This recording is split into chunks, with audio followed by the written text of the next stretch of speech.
मोक्षमार्गस्य नेतारं भेत्तारं कर्मभूभृतां ज्ञातारं विश्वतत्त्वानां वन्दे तद्गुणलब्धये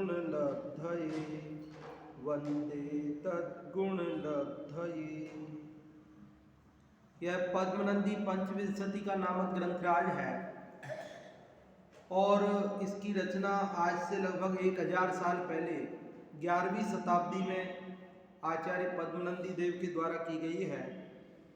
इसके 140 श्लोक हमने पढ़ लिए हैं। आज हम 141 नंबर का श्लोक पढ़ेंगे। कल 140 में हमने ये बात पढ़ी थी कि संसार रूपी शत्रु तब तक ही दुख देता है जब तक कर्म है, और कर्म राग द्वेष से आते हैं। इसलिए यदि हम सुखी होना चाहते हैं, मुक्त होना चाहते हैं, तो हमें राग द्वेष छोड़ना चाहिए। क्या करना चाहिए? राग द्वेष छोड़ना चाहिए। तो प्रश्न हुआ कि हाँ ठीक है, हम राग द्वेष छोड़ना तो चाहते हैं, पर कैसे छोड़ें? हो ही जाते हैं राग द्वेष। राग द्वेष ना चाहते हुए भी हो ही जाते हैं। राग द्वेष को कैसे छोड़ें? तो इस 141वें श्लोक में बहुत सरल ढंग से ये बात समझाई है कि राग द्वेष कैसे छोड़ें। देखो पढ़ते हैं। लोकस्य त्वं न कश्चित् न स तव यदि स्वार्जितं भुज्यते कः संबंधस्तेन सार्धं तदसति सति वा तत्र गौरोऽसतोऽसौ कायेऽप्येवं जडत्वात् तदनुगत सुखादावपि ध्वंसभावा देवं निश्चित्य हंस स्वबलमनुसर स्थायिमापस्य पार्श्वम्। पद्मनंदी पंचविंशति का पीछे भी है, आपके पीछे है पद्मनंदी, उनके पास है। हाँ, पद्मनंदी पंचविंशति का ले लीजिए। पेज नंबर है 87 और श्लोक नंबर है 141। हाँ जी, देखिए क्या कह रहे हैं। बहुत सरल ढंग से हमें कह रहे हैं। क्या कह रहे हैं? लोकस्य त्वं न कश्चित्। लोकस्य मतलब लोक के, तुम, त्वं मतलब तुम, न मतलब नहीं हो, कश्चित मतलब किसी के। लोक में हम किसी के हैं क्या? अरे भाई, हम राग द्वेष क्यों करते हैं? कैसे होते हैं राग द्वेष? कि हम किसी को अपना मानते हैं तो उससे राग होता है, किसी को हम पराया मानते हैं तो उससे द्वेष होता है। यहाँ आचार्य देव हमसे प्रश्न कर रहे हैं या हमको समझा रहे हैं। क्या कह रहे हैं? कि लोकस्य त्वं न कश्चित्। लोग के तुम किसी के नहीं हो। इतने सारे लोग हैं, तुम किसी के हो क्या? हम किसी के हैं क्या? हम न किसी के, कोई न हमारा, झूठा है जग का व्यवहारा। तो झूठा है जग का व्यवहार, निश्चय से नहीं है, व्यवहार से भी कहाँ है? व्यवहार से तो है। व्यवहार में भी नाटक चल रहा है, व्यवहार से भी नहीं है। अब कहाँ वो बातें रही है? 21वीं सदी में हम पहुंच गए हैं और इस कलिकाल के अवसर्पणी काल की ओर बढ़ रहे हैं। अब वो बातें नहीं है, व्यवहार में भी कहाँ है? आप लोगों को वो ध्यान है, मैं सुनाता हूँ हर 10 लक्षण के अंत में, बाद में सुनाता हूँ। कई वो 7 दिन रहने के लिए आए थे ना सेठ जी अपनी बेटी के पास। हाँ, पति पत्नी के तलाक की बात चल रही थी, याद आई के बात? तो वो जब मैं सुनाता हूँ ना, तो मेरे को कई लोग आकर के बोलते हैं कि साहब हम भी ऐसे ही जी रहे हैं। कई लोग आकर बोलते हैं साहब हम भी ऐसे नाटक कर करके ही रह रहे हैं साथ में। हकीकत में प्रेम तो है नहीं, हकीकत में प्रेम तो बचा नहीं है। बस हम भी नाटक करके ही रह रहे हैं साथ में बस। तो कौन है हमारा, बताओ हकीकत में कौन है हमारा? कोई नहीं है, ना हम किसी के हैं ना कोई हमारा है। ये सब बातें झूठी है कि हम किसी के हैं या कोई हमारा है। व्यवहार से भी कहाँ है? व्यवहार से तो वो समय था जब राम को दशरथ ने ये कहा कि तुम बन जाओ, और राम ने कहा ठीक है यस, और राम ने तो कहा सो कहा, लक्ष्मण ने कहा मैं भी चलूंगा, सीता ने कहा नहीं मैं भी जाऊंगी। उन्होंने कहा मैं तुमको थोड़ी वनवास हुआ, तुम क्यों जा रहे हो? भाई वनवास मेरे को हुआ है, लक्ष्मण को थोड़ी, राम को हुआ, लक्ष्मण को थोड़ी हुआ, सीता को थोड़ी हुआ। लेकिन लक्ष्मण और सीता भी चल दिए। आप कह सकते हो व्यवहार से वे एक दूसरे के थे, लेकिन क्या आज ऐसी स्थिति है? तो नहीं है, तो व्यवहार से भी कहां है? आज तो ये कहेंगे कि तो तुम जाओ, तुम्हारे जाओ।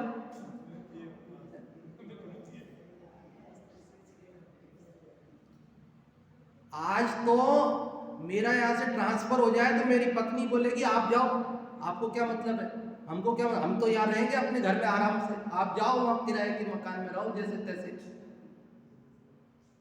तो कहां व्यवहार से भी कौन किसका रहा आज जगत में? बोलो, रहा कोई जगत में किसी का? व्यवहार से भी कहां जगत में रहा? कोई आ जाए, कुछ हो जाए, वो जिसको जो करना है वो करना है। तो कौन किसका, व्यवहार से भी किसका रहा? बताओ आप, रहा कोई किसी का जगत में है? हाँ ड्रामा है, नाटक है, बहाने हैं। पहले जो एक स्वर था कि पिता ने जो कह दिया, बेटों ने उफ नहीं किया, प्रश्न नहीं किया, पत्नी ने कभी प्रश्न नहीं किया, तब आप कह सकते हो व्यवहार से वे अपने हैं। लेकिन व्यवहार से भी अपने कहां हैं? अभी तो सब एक सेकंड में अलग है, केवल दिखावे के लिए फोटो में साथ है बस, है सब स्वतंत्र है। देखो एक बात समझना, परिवार में विविधता नहीं चलती, समाज में विविधता चलती है। अपन बोलते हैं विविधता में एकता, भारत की विशेषता। भारत में विविध प्रकार के लोग रहेंगे, समाज में विविध प्रकार के लोग रहेंगे, समाज चलेगा, देश चलेगा। लेकिन परिवार में विविधता नहीं चलती, परिवार में तो एक रूपता चलती है। परिवार में एक कहे मैं यहाँ जाऊंगा, वो कहे वहां जाऊंगा, तो बोले तुम तुम्हारे और हम हमारे। वहां तो ये होता है तुमको वहां जाना है तो मैं भी चलता हूं, नहीं तो तुम इधर जा रहे हो तो मैं भी इधर चलती हूँ, तब तो परिवार रहेगा। अगर परिवार में वो कहे नहीं तुम इधर जाओ मैं इधर जाऊं, तो जाओ ना, फिर परिवार का है, फिर परिवार खत्म है। फिर समाज में तो ये हो सकता है कि एक परिवार इधर जाए एक परिवार इधर जाए, वो तो हो सकता है, पर परिवार में से भी दो जने इधर उधर चले जाए, फिर परिवार का है। समझ में आती है बात? विविधता में एकता समाज में चलती है, देश में चलती है, लेकिन परिवार में विविधता में एकता नहीं चलती। परिवार में तो एकता में एकता चलती है। यहाँ तो एक जिस स्वर में बोले तो दूसरा उसका मन हो या ना हो, उसको वो सही लगे या गलत लगे, उसके स्वर में स्वर बोले कि हाँ मुझे भी यही करना है, तब तो वो परिवार है। नहीं तो परिवार क्या है? फिर तो वो समाज ही है फिर तो।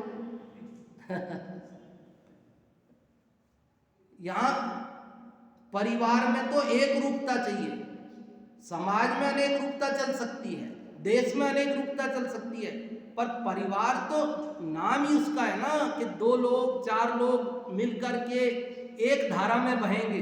अब वो एक धारा में नहीं बहे, बेटा अलग धारा में बहे, पापा अलग धारा में बहे, पत्नी अलग धारा में बहे, पति अलग धारा में बहे, तो फिर बहो ना, फिर तो फिर क्या है? फिर परिवार कहाँ रहा वो?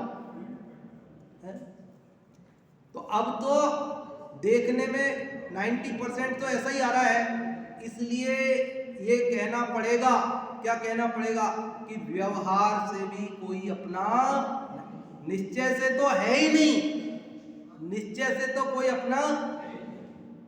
अरे पहले कार्ड के ऊपर दादाजी का नाम लिखा आता था, और बेटे ये नहीं कहते थे कि मेरा नाम नहीं है मैं नहीं जाऊंगा। आज दादाजी के नाम से कार्ड घर में आ जाए ना तो बेटे जीमने नहीं जाते, मेरा नाम थोड़ी लिखा है, ये तो दादाजी का लिखा है, दादाजी जाएंगे जाना हो तो मैं क्यों जाऊं। आज तो स्थिति ये हो गई कि पत्नी के पास फोन आ जाए कि यहां आना है तो पति के मेरे को थोड़ी कहा, पति के पास फोन आ जाए कि आपको आना है कार्यक्रम में तो पत्नी बोले मेरे से थोड़ी कहा आप जाइए। देखो अब व्यवहार से भी कहां कौन किसका रहा, बोलो समझ में आती है बात। परमार्थ से तो कोई किसी का है ही नहीं, लेकिन व्यवहार से भी कोई किसी का कहने में तब आवे जब एक स्वर हो। जब एक स्वर नहीं बचा तो फिर व्यवहार में भी एक पना नहीं रहा। फिर राग और द्वेष का क्या मतलब है हमारे का, हम क्यों राग करें, किससे राग करें, क्यों कर्म बंधन करके दुखी हों, क्यों संसार। अच्छा ही तो हुआ कि परमार्थ से तो एक थे नहीं और व्यवहार में भी अब स्पष्ट दिख गया। अब आचार्यों की बात का कर लो ना भरोसा। व्यवहार में एकता थी तो वो परमार्थ की भिन्नता समझ में नहीं आती थी, लेकिन अब व्यवहार में भी भिन्नता नजर आ गई तो ये तो अच्छा ही हुआ कि आचार्यों की बात प्रमाणित हो गई। अब भ्रम के लिए कोई स्थान नहीं बचा।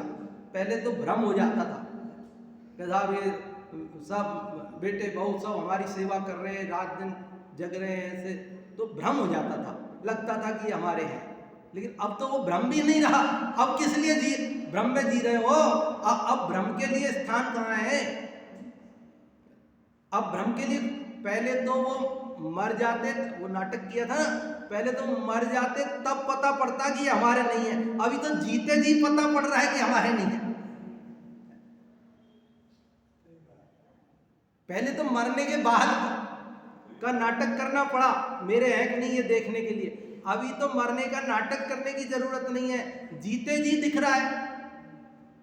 बोलो दिख रहा है कि नहीं दिख रहा है? फिर भी हमारे ऊपर मोह का कैसा गहरा पर्दा पड़ा है कि हम सत्य को देखते हुए भी देखना नहीं चाहते।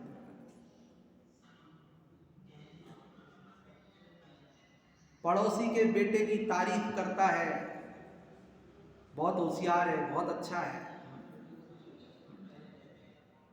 और मेरा बेटा तो नालायक है, मेरा कहना नहीं मानता। फिर भी पड़ोसी के बेटे को क्या देगा? अपने बेटे के पुराने कपड़े, अपने बेटे की पुरानी किताबें, और पड़ोसी के बेटे को तो ये देगा, और अपने को तो सब कुछ देना है, अपने को क्या नहीं देना है? ये मोह नहीं है तो क्या है? जब समझ में आ रही है कि मेरा भी मेरा नहीं है, तो तुझे पड़ोसी का अच्छा समझ में आ रहा है तो भी उसको तो तू क्या देता है, और अपने को सर्वस्व अर्पण करता है। तो ये तेरा मोह ही है। हम किससे राग द्वेष कर रहे हो? अब देखो समय इतना जो अवसर्पणी काल है, इसमें कोई किसी का दोष नहीं है, अवसर्पणी काल है, घटना ही है। मतलब आज हमारे उपदेश भी अवसर्पणी के निमित्त बन रहे हैं। हम यहाँ प्रवचन कर रहे हैं, हम जो बात कह रहे हैं ना, उनसे भी जीव छल ग्रहण करता है। उनमें से भी कोई ऐसी बात निकाल लेता है जिससे वह अपने स्वच्छंदता का पोषण करता है।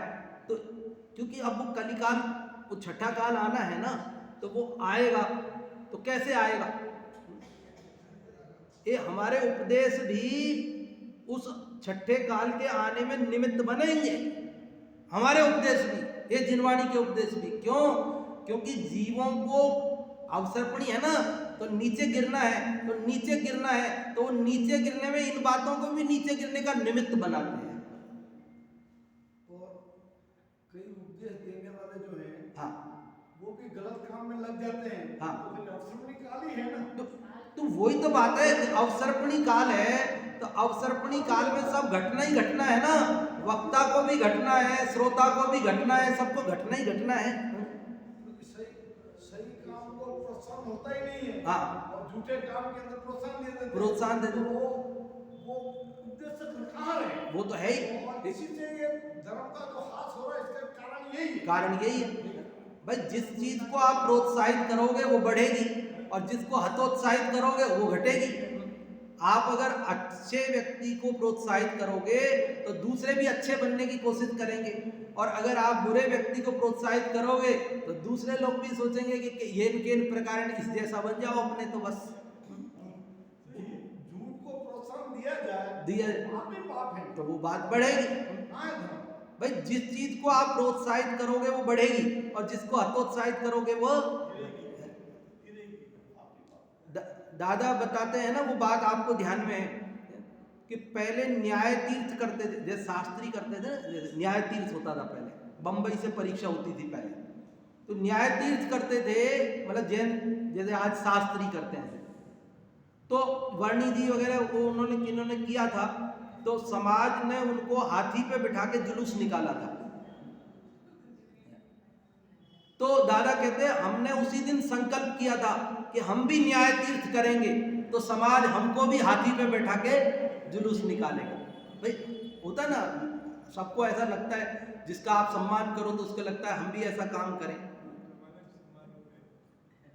तो वो कहते हैं कि हमने न्याय तीर्थ किया, और 5 साल 4 साल जो भी कोर्स रहा होगा उस समय, वो न्याय तीर्थ करके निकले, तो वो कहते हैं हाथी छोड़ गधा भी नहीं था। समाज ने हमको हाथी पे बैठा के निकालने की छोड़ तो गधे पे बैठा के भी नहीं निकाला, और उसका रिजल्ट ये हुआ, बोले हम अंतिम न्याय तीर्थ है, उसके बाद किसी ने न्याय तीर्थ नहीं किया, किसी ने नहीं किया न्याय तीर्थ। क्यों करे न्याय तीर्थ? क्योंकि न्याय तीर्थ करने वाले को समाज ने सम्मान दिया नहीं, तो और दूसरे बच्चों ने सोचा क्या करना अब न्याय तीर्थ करके, समाज सम्मान देती। समझ में आ रही बात आप? और पहले समाज सम्मान करती थी तो लोग पढ़ते थे, विद्वान तैयार होते थे। जब उन्होंने समाज ने सम्मान करना बंद कर दिया तो उन्होंने न्याय तीर्थ पढ़ना बंद कर दिया। पहले शास्त्री करके आए थे तो उनको समाज में सम्मान मिला, उनको स्थान मिला, तो आज शास्त्री करते जा रहे हैं। हर साल 50, पहले 15 करते थे, अभी 50 तो जयपुर जाते हैं, और दूसरे 100 से ऊपर शास्त्री कर रहे हैं अभी। अब धीरे धीरे आप देख ही रहे हो स्थितियां, तो हो सकता है आने वाले समय में कोई नहीं करे।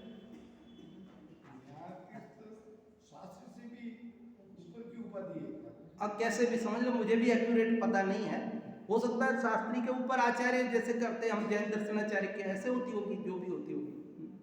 तो कहने का मतलब यह है कि कोई भी चीज जिसको हम चाहते हैं कि ये हो, उसको हमको क्या करना चाहिए, प्रोत्साहित करना चाहिए। इसीलिए अपन ने जो समाज में रात्रि भोजन नहीं कराया, जिन लोगों ने, उनका सम्मान किया था, ताकि अन्य लोगों को भी प्रेरणा मिले कि भाई हमें भी रात्रि में भोजन नहीं कराना है, ताकि वो, क्योंकि जिस चीज़ का आप प्रोत्साहन करोगे वो चीज़ निश्चित बढ़ेगी, और जिस चीज़ का आप प्रोत्साहन नहीं करोगे वो निश्चित नहीं बढ़ेगी। ये बात है। तो यहाँ तो जो अच्छे काम करता है उसको करना चाहिए। हाँ, उसका ही तो करना चाहिए। झूठे आदमी का भी तो करते हैं। झूठे का नहीं करना चाहिए, झूठे का नहीं करना चाहिए। और अभी तो नीचे गिर रहे हैं। हाँ, झूठे का करना चाहिए, पर ये झूठा ऐसा करके नहीं करते हैं ना। और ये झूठे का करो, ये झूठा है, इसका सम्मान किया जाए। हाँ। अभी कम से कम दूसरे लोगों को शर्म तो आवे कि भाई मैं झूठा क्यों कर रहा हूँ। क्या? अब ऐसा ही स्वरूप है। देखो कितना अपन कहेंगे, जितना कहेंगे उतना ही कम है। बाकी वास्तविक बात यही है, हकीकत। हाँ वो अंदर से आपको हाँ भावना उठ रही है कि जब झूठे लोगों के इतना सम्मान होता है तो फिर बुद्धिजीवी का क्या होगा, कौन मानेगा? भाई, तो वो उसी का कारण है कि वो स्थितियां घट रही है और ये स्थितियां बढ़ रही है। आज हर युवा को लगता है, क्या लगता है कि सब मैं न्याय नीति से कमाऊंगा, मैं 20-50 हज़ार रुपये महीने कमाऊंगा, फिर मैं जब समाज में ज़रूरत पड़ेगी तो मैं 1000, 2000, 5000 ही दे पाऊंगा, तो मेरा तो वहाँ लिस्ट में नाम भी नहीं आएगा मंच पे। और मैं येन केन प्रकार नंबर 2 से अगर 2-4 लाख रुपए कमा लूं और 1-आध लाख समाज में काम पड़े दे दूं तो फिर मेरा सम्मान हो जाएगा। तो उसको ये लगता है कि भाई ये ऐसे ही करूं कि मैं तो फिर, क्योंकि वैसे करने से तो मेरे को कुछ मिलता नहीं समाज में, इसलिए मेरे को तो ऐसे ही करना चाहिए। तो ये इससे क्या है, उल्टी प्रेरणा मिल रही जगत को, युवाओं को गलत धारणा बन रही है। तो इसलिए इस बारे में भी अपने को एक बार पुनर्विचार करने की ज़रूरत है कि हमें किसका क्या करना, किसका क्या नहीं करना। खैर जो भी हो, अवसर्पणी काल है, जो होगा हमें तो वो स्वीकार है। खैर देखो, अब ये श्लोक बहुत प्यारा है, हमें राग द्वेष नहीं करना वो तरीका बता रहे हैं। लोकस्य त्वं न कश्चित्, तुम लोग के किसी के नहीं हो। न स तव, न मतलब नहीं है, स मतलब वह मतलब लोक, तव मतलब तुम्हारा, और ये लोक भी तुम्हारा नहीं है, तुम लोक के नहीं हो और लोक तुम्हारा नहीं है। समझ में आ रही बात आपको? लोकस्य मतलब लोक का, त्वम मतलब तुम, न मतलब नहीं हो, कश्चित मतलब किसी के भी। लोक इतने सारे अनंत लोग, इतने सारे लोग हैं ना, उन लोगों के तुम किसी के भी, और न स तव, स मतलब वह लोग, ये सारे लोग हैं ना, ये भी कोई तुम्हारे नहीं है। यद इह स्वार्जितम भुज्यते, यद मतलब जो इह यहाँ इस लोक में स्व अर्जितम भुज्यते, अपने किए हुए, अपने कमाए हुए को भुज्यते भोगते हैं।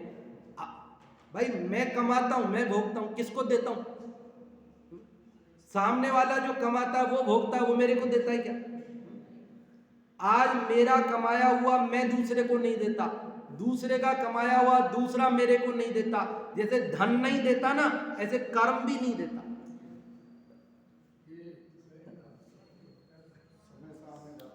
हाँ, परमार्थ से आत्मा निज भाव का करता तथा निज भाव को ही भोगता।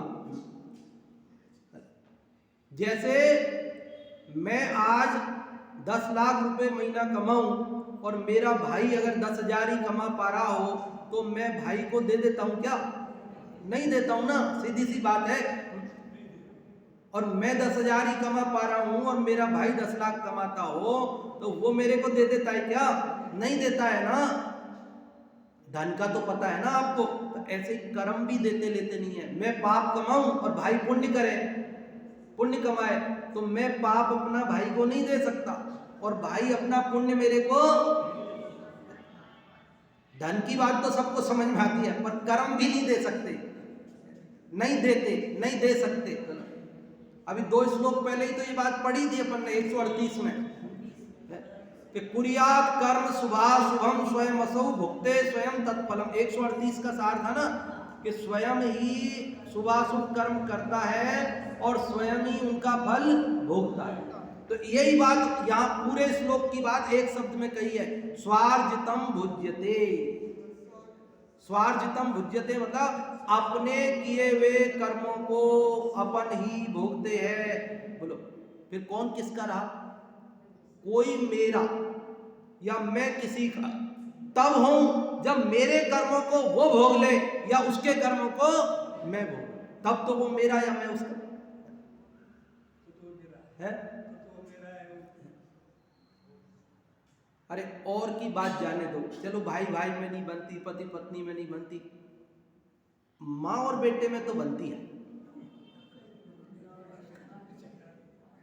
माँ और बेटे का संबंध तो कुछ अलग ढंग का होता है।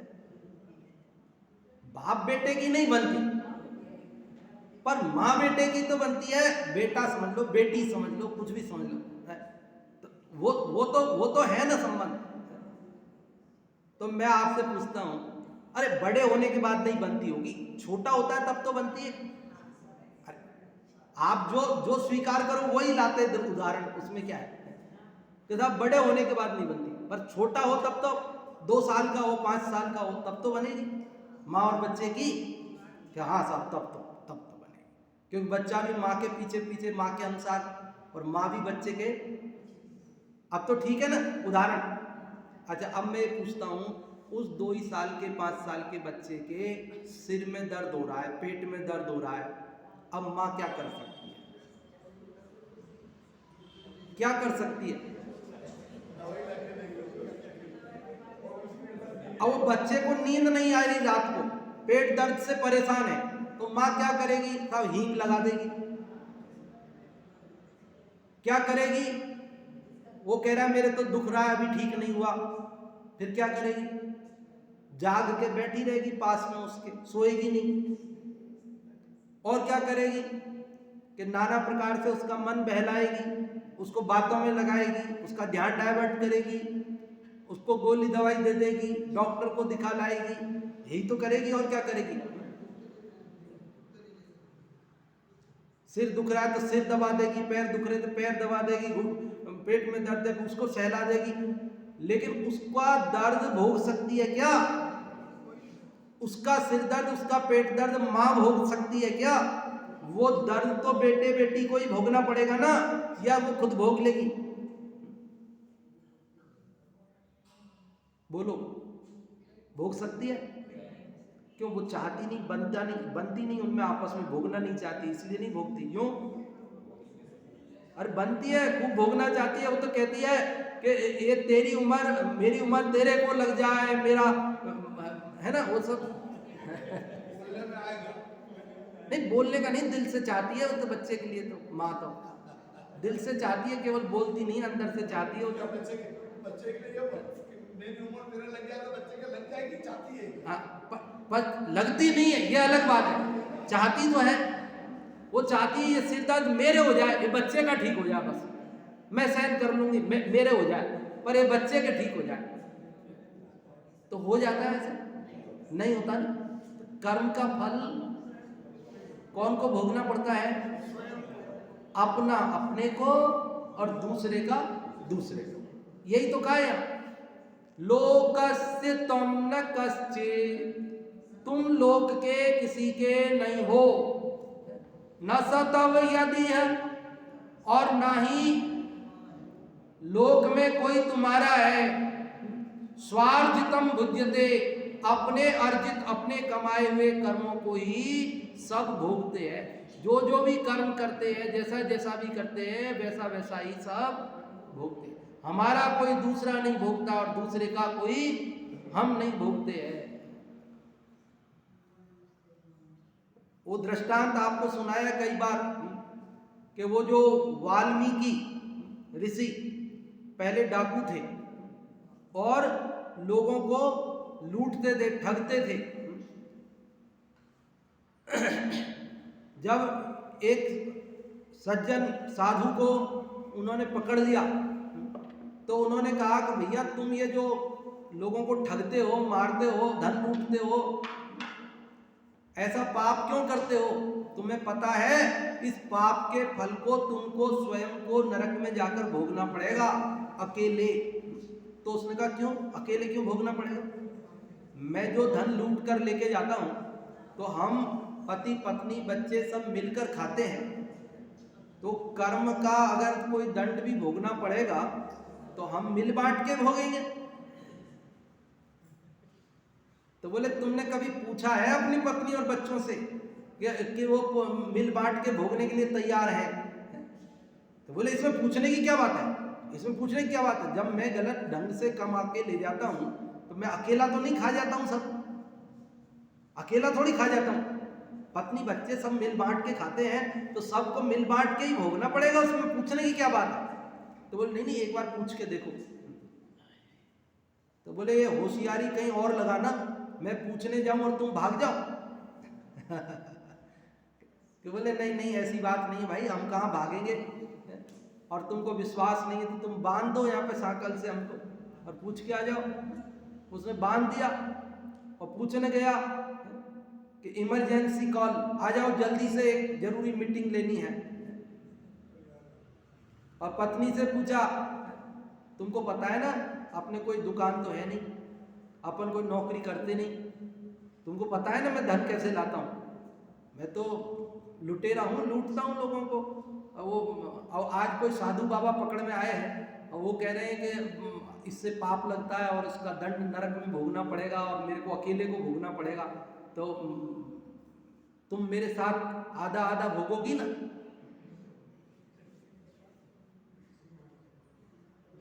तो उसने कहा कैसी बात करते हो, मैं क्यों भोगूंगी, वो तो आपको ही भोगना पड़ेगा। तो बोले मैं अकेला खाता हूं क्या, वहां से जो धन लाता हूं तो अपन सभी तो खाते हैं। तो बोले हमने कब कहा कि तुम लूट कर लाओ, तुम मेहनत मजदूरी करके लाओ ना, हमने कब कहा। अब तुम गलत तरीके से लाते हो तो इसका फल तो तुमको, बच्चों से कहा कि तुम तो मेरा साथ दोगे, नहीं पापा जी हम क्यों साथ देंगे, आप न्याय नीति से कमा के लाओ, हमने कब कहा कि आप गलत तरीके से कमा के लाओ, अगर गलत तरीके से ला रहे हो तो ये तो आपको ही दंड भोगना पड़ेगा, हम क्यों। ये जगत का वस्तु व्यवस्था भी ऐसी है, अगर वो हाँ भी कर देते हाँ हाँ हम बंटवा लेंगे तो बंटवा सकते, वो कहते हाँ हाँ अपन बांट के भोग लेंगे, तो बांट के भोग सकते, नहीं भोग सकते। इसलिए कहा, क्या कहा, स्वार्जितम भुज्यते। पहली पंक्ति समझ में आई कि नहीं, थोड़ा जल्दी पढ़ना पड़ेगा अपने को, 3 पंक्ति और अपने पास 10 मिनट ही है।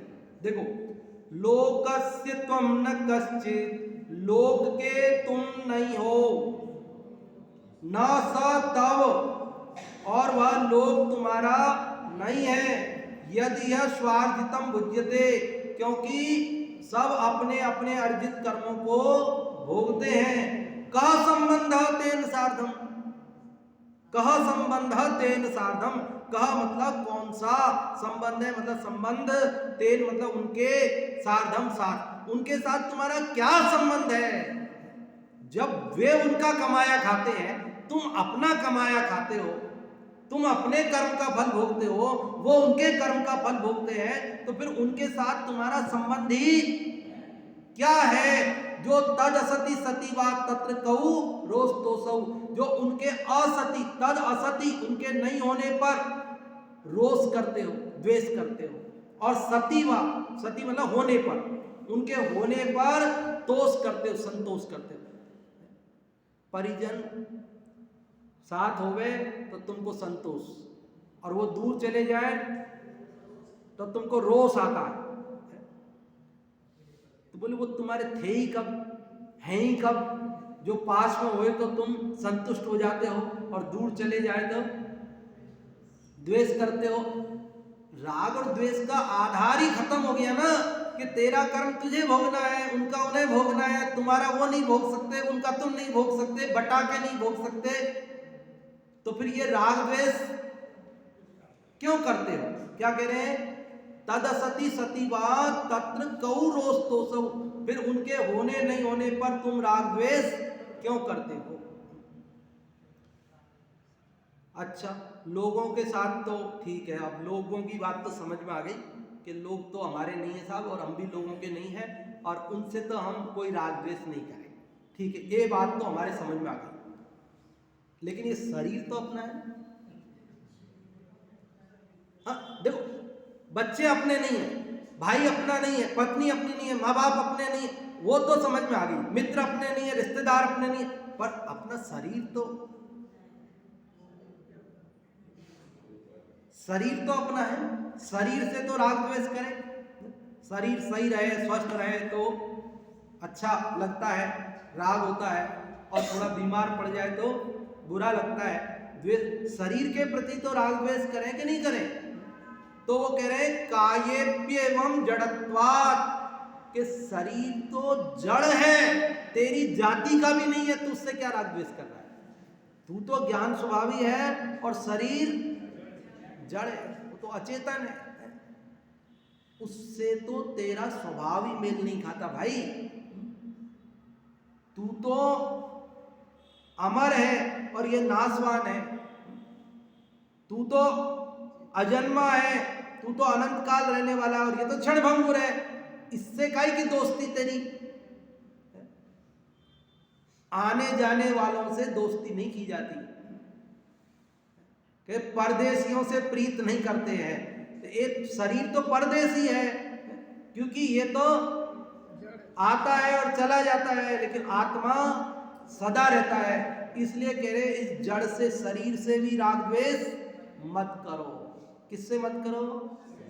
काये भी, शरीर से भी, शरीर में भी, एवं मतलब इसी प्रकार, समझ लेना राग द्वेष करने, उससे भी कोई हमारा संबंध नहीं है, समझ लेना, क्योंकि ये तो जड़ है। समझ में आती है बात या नहीं आती है? नहीं आती तो बोलना, तो वहाँ पर कोशिश करेंगे कि समझ में आ जाए। हम कहाँ, हम कैसे, अशुभ में, शुभ में और शुद्ध से। क्या कह रहे हैं यहाँ पर, क्या क्या बात हो सकती? तुम लोग के नहीं हो, लोग तुम्हारा नहीं। सब अपने अपने कर्म का फल भोगते हैं, इसलिए अन्य के साथ तुम्हारा कोई संबंध नहीं है, फिर उनसे राग द्वेष क्यों करते हो? ये 2 लाइन की बात। और तीसरी लाइन में क्या बात शुरू हुई कि शरीर से भी तुम्हारा कोई संबंध नहीं है, शरीर तो तुम्हारे स्वभाव का, जाति का भी नहीं है, वो तो जड़ है और तुम चेतन हो, इसलिए उससे भी तुम्हारा कोई संबंध नहीं होने से उससे भी राग द्वेष करना व्यर्थ है, उससे भी राग द्वेष मत करो। अब इसके आगे कि साहब ठीक है, लोगों से नहीं करेंगे, शरीर से नहीं करेंगे, पर जो इंद्रियों से सुख मिलता है, इंद्रियों के विषयों से सुख मिलता है, भाई अच्छा अच्छा खाने को मिले तब तो अच्छा लगता है ना। पसंद का नहीं मिले, मिले ही नहीं तो गड़बड़ हो जाए। अच्छा अच्छा पहनने को मिले, अच्छा अच्छा ओढ़ने को मिले, अच्छा अच्छा देखने को मिले, अच्छा अच्छा सुनने को मिले, तो इंद्रिय सुख, इंद्रियों के विषय, इनसे तो राग द्वेष होता है। लोगों से नहीं करेंगे क्योंकि वो हमारा कर्म का फल नहीं भोगते हैं, शरीर से भी नहीं करेंगे क्योंकि ये हमारे स्वभाव का नहीं है, पर इंद्रिय सुख उससे तो करें। तो आचार्य देव कहते हैं तदनुगत सुखादौ अपि ध्वंस भावात्, ध्वंस भाव है, ध्वंस मतलब नाश, क्षण भंगुर है। इंद्रिय सुख कैसा है? अरे अच्छा अच्छा खाने का सुख कितनी देर का, बढ़िया से बढ़िया खाना हो, चक्रवर्ती की रसोई में बना हो, 365 दिन तैयारी करके 1 दिन की रसोई बनाता है। 365 रसोइया नहीं, 365 रसोइयों की टीम होती है। चक्रवर्ती के यहाँ 365 दिन के 365 रसोइया नहीं होते, 365 रसोइयों के दल होते हैं, समूह होते हैं। एक एक दल में बड़ी बड़ी सेना जैसे रहते हैं और 364 दिन तैयारी करते हैं 1 दिन के खाने की।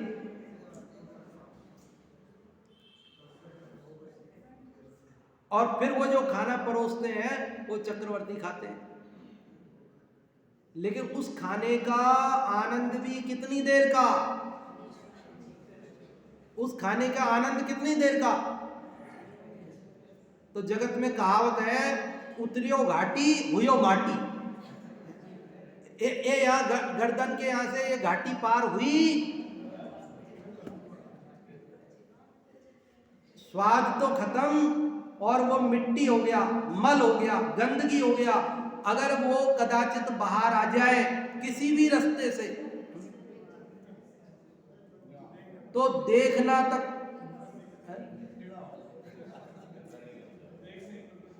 इसलिए कह रहे ये इंद्रिय सुख भी कैसे हैं, ध्वंस भावात्, क्षण भंगुर होने से, एवं निश्चित, इसी प्रकार समझकर, किसी प्रकार समझकर कि इनसे भी राग द्वेष करना व्यर्थ है।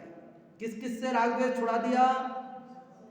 देखो पिछले श्लोक में हमने कल क्या पढ़ा था, संसार तब तक दुखदाई है जब तक कर्म है। कर्म क्यों आते हैं? राग द्वेष से। अपने को सुखी होना है तो राग द्वेष छोड़ो। तो हमने कहा कि राग द्वेष कैसे छोड़ें, तो आचार्य देव ने कहा देखो तुम 3 चीजों से राग द्वेष करते हो, एक तो लोगों से करते हो, शरीर से करते हो, इंद्रिय विषयों से करते हो। लोग तो तुम्हारे हैं नहीं क्योंकि तुम्हारा कर्म का फल वो नहीं भोगेंगे। शरीर भी जड़ है, वो भी कोई सदा रहने वाला नहीं है, उससे तुम्हारा स्वभाव मेल नहीं खाता, उससे क्या राग द्वेष करना। और इंद्रियों के विषय वो तो क्षण भंगुर है, उनसे क्या राग द्वेष करना। इसलिए क्या करो, ऐसा निश्चय करके हंस, क्या कहा, आप और हम सबको क्या संबोधन किया उन्होंने, हंस। हंस आत्मा को कहते हैं। क्यों कहते हैं? क्योंकि जैसे हंस दूध और पानी को अलग अलग कर लेता है, ऐसे ही ये कह रहे स्व और पर में भेद कर लो भैया। ये पर से राग द्वेष करना छोड़ो, स्वबलम अनुसर, अपने बल का, अपने स्वभाव का अनुसरण करो। क्या करो? स्वबलम, पर की ओर दृष्टि हटाकर, उससे राग द्वेष छोड़कर स्वबल का अनुसरण करो, अपने स्वभाव में लीन हो जाओ। स्थाई मां पश्य पार्श्व, पार्श्व में, अपने पड़ोस में जो संयोग है उनको स्थाई मां पश्य, उनको स्थाई मत समझो। मां मतलब मत, पश्य मतलब देखो। ये संयोग क्षणभंगुर हैं। ये माता, ये पिता, ये भाई, ये सारे रिश्ते, सारे नाते, ये शरीर, ये मकान, ये दुकान, ये धन, वैभव, पुत्र, ये 5 इंद्रियों के विषय, ये सब क्या है? परमानेंट है, परमानेंट है, परमानेंट है कि टेम्परेरी है? और मेरा स्वभाव कैसा है? हंस जैसे दूध और पानी में से वो भेद कर लेता है। ये पानी है और दूध, दूध को पी जाता है, पानी को छोड़ देता है। तो वो कह रहे भैया ये सब नाशवान है, ये सब संयोग नाशवान है और तू अजर अमर है। इसलिए तू ऐसे कर, इन सब से दृष्टि हटा और अपनी ओर देख। समझ में आई बात? राग द्वेष छोड़ने का तरीका समझ में आया कि जगत को अपने से भिन्न समझना, जगत को क्षणभंगुर जानना, उन संयोगों को क्षणिक समझना, यही राग द्वेष छोड़ने का उपाय है।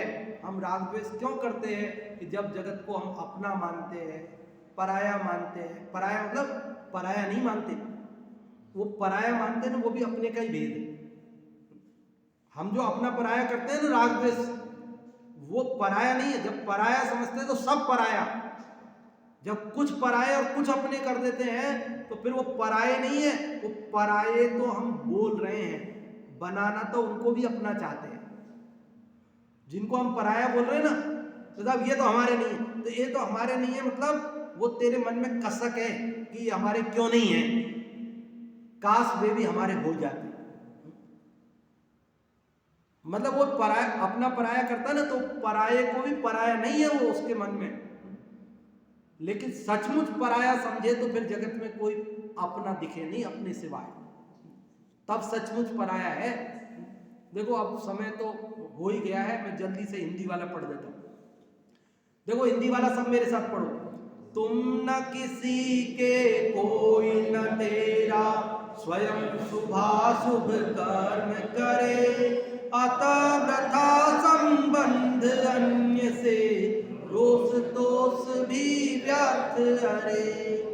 तन जड़ क्षण भंगुर इंद्रिय सुख, राग द्वेष इनमें न करो, अतः स्वबल का आराधन कर, नहीं पड़ोसी को देखो। कितना सरल है कि तुम ना किसी के कोई ना, स्वयं शुभाशुभ कर्म करे, सब अपने अपने कर्म करते हैं। और अतः वृथा संबंध अन्य से, व्यर्थ में संबंध क्यों जोड़ते हो? रोष तोष भी व्यर्थ है। रोष तोष मतलब, रोष मतलब द्वेष और तोष मतलब राग, ये भी सब व्यर्थ है। तन जड़ है, शरीर तो, लोग तो अपना अपना कर्म भोगते हैं और शरीर जड़ है, और इंद्रिय सुख क्षणभंगुर है। इसलिए राग द्वेष इनमें किस किस से, लोगों से भी, शरीर से भी और इंद्रिय सुख से भी, इंद्रिय विषयों से भी, इनसे भी राग द्वेष मत करो। तो फिर क्या करें सब? अतः स्वबल का आराधन कर, अपने आत्म स्वरूप का, अपने स्वभाव का बल पहचानो। और क्या करो? नहीं पड़ोसी को देखो। पड़ोसी कौन? ये शरीर, ये संयोग, ये सब पड़ोसी है। इन सबको अपने से भिन्न समझकर इनसे दृष्टि हटाओ, इनको अपने को देखो। भो आत्मन, न तो तू लोक का है और न तेरा ही लोक है, तू ही शुभ अशुभ को उत्पन्न करता है, तू इसको भोगता है, अतः इस लोक के साथ संबंध करना वृथा है। लोक न होने पर दुख तथा लोक के होने पर संतोष करना भी व्यर्थ है। शरीर तो जड़ है, इसलिए इसके साथ क्रोध या संतोष करना भी बिना प्रयोजन का है। जल्दी पढ़ देता हूं, समझा तो दिया ही, यही बात है जो मैंने अभी तक कही आपको। इंद्रिय आदि पदार्थों से उत्पन्न हुआ सुख विनाशिक है, इसलिए इसके साथ रोष या संतोष मानना निष्प्रयोजन है। ऐसा भली भांति विचार कर तुझे अपने बल जो अनंत ज्ञानादिक है उनकी आराधना करनी चाहिए और तुझे अपने स्वरूप से दूर नहीं रहना चाहिए, अर्थात अपने अंतरंग में प्रवेश कर तुझे समस्त परिग्रह का त्याग कर देना चाहिए। भावार्थ, हे जीव, तूने स्त्री पुत्र कुटुंब शरीर इंद्रिय सुख आदि में प्रीति करके तथा अपने स्वरूप को भूलकर बहुत काल तक इस संसार में भ्रमण किया। अब विषयों की आशा करके दीन की तरह तुझे जहां तहां डोलना ठीक नहीं, इसलिए समस्त परिग्रह का त्याग कर अपने स्वरूप में लीन हो, क्योंकि अब अपने स्वरूप से दूर रहना भी ठीक नहीं है।